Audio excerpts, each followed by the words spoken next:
Mayank, Trump की एक बात जो कि मिडिल ईस्ट के कई ऐसे देश हैं जिनको रास नहीं आ रहा है और हमास को तो बिल्कुल भी रास नहीं आ रहा है। उनका कहना है कि जिस जमीन के लिए हमने इतनी लड़ाइयां लड़ी, अब वहां से ट्रंप कह रहे हैं कि चले जाओ। हमास की बात कही, देखिए हमास तो इस बयान को कतई स्वीकार करने को राजी नहीं है, बल्कि बहुत एग्रेसिव उनके रिएक्शंस आए हैं। अबू जुहरी जो है, उन्होंने प्रवक्ता जो है हमास के, इन्होंने कहा है कि गाजा को लेकर ट्रंप ने जो कहा है वो हास्यास्पद और बेतुका है। इस तरह का कोई भी विचार क्षेत्र में अशांति लाएगा। हमास की तरफ से साफ साफ कह दिया गया है कि आप जो करना चाहते हैं ये कतई स्वीकार नहीं होगा, और अगर इस तरह का कोई कोशिश भी की जाती है तो इस क्षेत्र में अशांति, परिणाम अच्छे नहीं होंगे। अब आप समझ जाइए कि उनका कहने का क्या मतलब है। दूसरी तरफ एक इंटरेस्टिंग बात यह हुई है कि ट्रंप के इस बयान के बाद एक बैठक होती है, इसमें मिस्र, सऊदी अरब, कतर, जॉर्डन, संयुक्त अरब अमीरात और फिलिस्तीनी जो प्राधिकरण है PLO जो है, इसके विदेश मंत्रियों की एक मुलाकात हुई, जिन्होंने इस ट्रंप के बयान पर चर्चा की, और उसके बाद इनकी तरफ से एक संयुक्त बयान जो है वो रिलीज किया गया है। और इनका कहना ऐसा है कि अगर फिलिस्तीनियों को उनके स्थान से हटाने की कोशिश होती है तो ये फिलिस्तीनी नागरिकों के अधिकारों का उल्लंघन होगा। अब देखिए, ना सऊदी अरब इस मामले में अमेरिका के साथ है, ना मिस्र साथ है, ना जॉर्डन साथ है, ना UAE साथ है। और बार बार फोकस ट्रंप का रहा कि जॉर्डन में बसा दिया जाए, कहीं और बसा दिया जाए फिलिस्तीन को। उस बात के लिए भी जॉर्डन भी इसलिए और देखिए, मिस्र के जो राष्ट्रपति हैं अब्दुल फतह अल सीसी, इन्होंने कहा है कि फिलिस्तीनी लोगों को उनकी भूमि से हटाना अन्याय है और हम इसमें भाग नहीं ले सकते। तो यहाँ पर एकजुट मुस्लिम, देखिए जितने इस्लामिक देश हैं, इस्लामिक जो कंट्रीज हैं, वो कोई भी अमेरिका के इस प्लान से बिल्कुल सहमत नहीं है कि गाजा से जो है फिलिस्तीनियों को हटा के कहीं दूसरी जगह भेज दिया जाए। अगर अमेरिका ये कह रहा है, ट्रंप ये कह रहे हैं कि जॉर्डन या मिस्र भेज दिए जाए, तो वो भी तैयार नहीं है इसके लिए कि हम कैसे इतनी बड़ी संख्या में शरणार्थियों को कैसे स्वीकार किया जाएगा। तो ये काफी सारी चीजें हैं जो इस समय बड़ी अनप्रैक्टिकल लग रही हैं। अब देखिए, मिस्र ये कह रहा है कि भाई हम आपके साथ मिलकर शांति पे काम करने के तैयार हैं। अगर आप गजा में शांति बनाए रखना चाहते हैं तो हम पॉजिटिवली आपके साथ काम कर रहे हैं, लेकिन अगर आप ये कहोगे कि फिलिस्तीनी यहां से हटके कहीं और चले जाएं तो ये कतई स्वीकार नहीं है।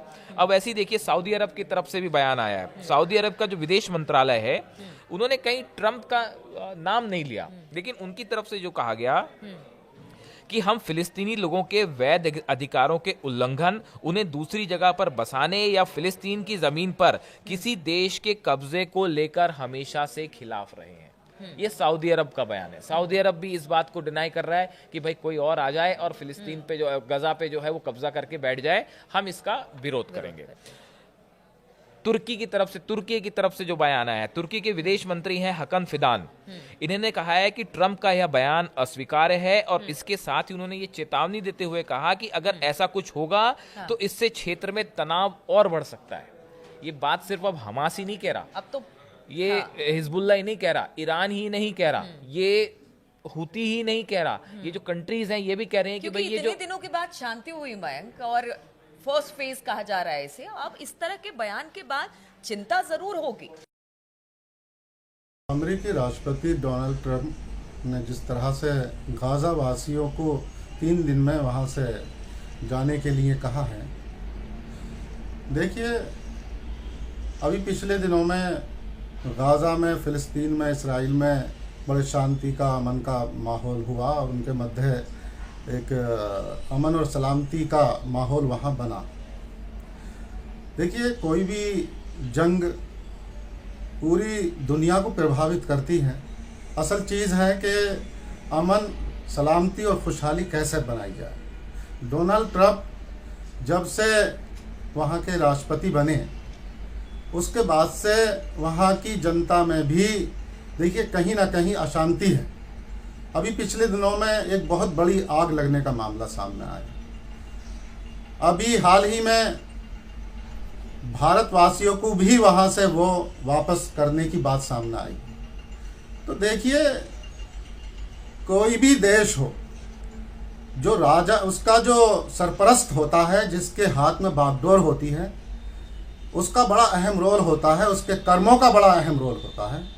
किसी भी देश की खुशहाली, उन्नति, तरक्की, सलामती के लिए जो सरपरस्त है देश का, जिसके हाथ में बागडोर है, उसका बहुत बड़ा अहम रोल होता है। अपने कर्मों से ही आदमी महान बनता है और कर्मों से ही नीचा हो जाता है।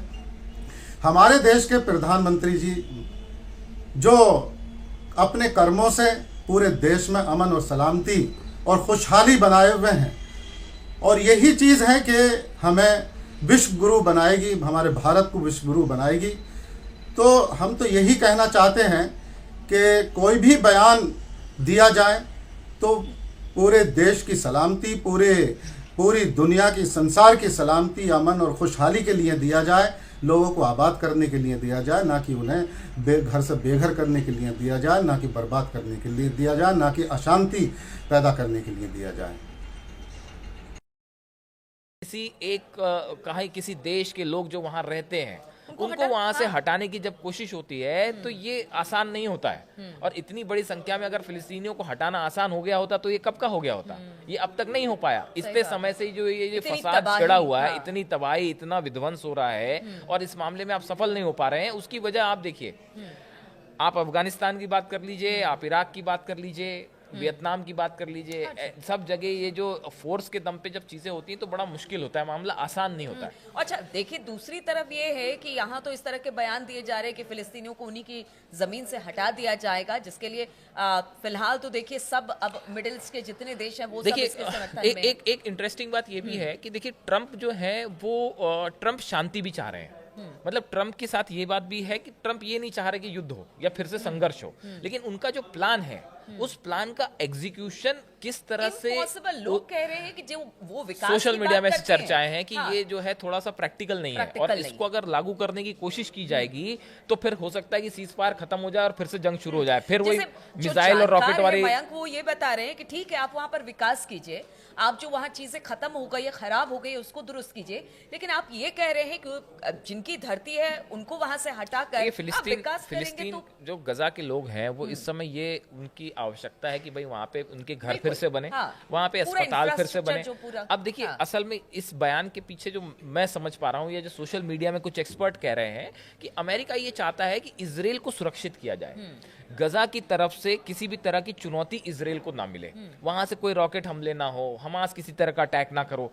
उसके लिए ये प्लान हो सकता है कि अमेरिका की तरफ से जो बयान आया है, जो ट्रंप का बयान आया, उसके पीछे मकसद हो, लेकिन इसका एग्जीक्यूशन जो है वो बड़ा ही, मतलब सोशल मीडिया पे एक्सपर्ट कह रहे हैं कि बहुत मुश्किल है। मयंक वो दिख रहा है कि वो इजराइल के समर्थन में ही है ये सारी चीजें, मतलब उसको सपोर्ट करने के लिए ही। अब देखिए अब इसी बीच देखिए कि कैसे जो एक फिर से एक इजराइल के खिलाफ एकजुट होना शुरू हो गए हैं। उसी का नतीजा ये है कि ये कहा जा रहा है हुती की तरफ से कि अगर मिस्र या जॉर्डन अगर ये चाहें और अमेरिका एकजुट हो जाते हैं अमेरिका के खिलाफ, तो हम इनका साथ देने के लिए, यमन इनका साथ देने के लिए तैयार है। हुती बीच में जो है वो आके ये कह रहा है कि हम एकजुट होकर लड़ने को तैयार है। तो कुल मिला के ये इस बयान से पूरे क्षेत्र में एक बार फिर से अशांति का माहौल है। बिल्कुल, तो अशांति का माहौल ट्रंप के एक बयान के बाद देखने को मिल रहा है। अब तो देखिए जितने इस्लामिक देश हैं वो भी ट्रंप के बयान की निंदा कर रहे हैं, नाम ना लेकर इनडायरेक्ट वे में, लेकिन जरूर ये कह रहे हैं कि भाई आप जिस देश के लोग हैं उनको हटाकर आप विकास की बात करते हैं, ये पॉसिबल ही नहीं है।